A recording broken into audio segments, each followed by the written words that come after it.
No kuras valsts nāk Eiropas visgarākā basketboliste? Pareizā atbilde – no Polijas, bet nākamā ir latviete – Uljana Semjonova. Mans augums ir 167 cm, bet Uļai 2,13 m. Un šonedēļ Kannu kinofestivālā beidzot varēs redzēt pirmizrādi par Uļu. Kautrīga meitene no laukiem, kas ganīja zosas un slēpās no trenera. Bet viņa sasniedza spožas virsotnes. 10-kārtēja Eiropas čempione, 2-reiz izcīnījusi olimpisko zeltu un ir pirmā sieviete no Eiropas, kas uzņemta basketbola slavas zālē ASV. Uļas vārds atkal izskan Eiropā, tāpēc, ka kvēls basketbola fans un aktieris Kārlis Arnolds Avots piepildīja savu sapni uzfilmēt, kā arī attēlot Uļu.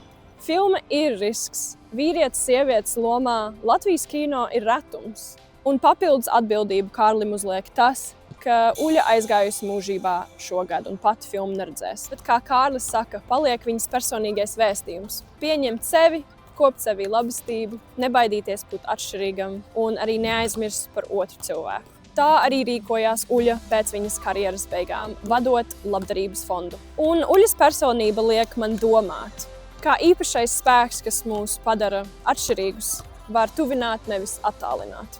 Lai Uļai veicas Kannās, bet kādi iedvesmojoši stāsti nāk no jūsu valstīm, kas ir pelnījuši izskanēt visā Eiropā?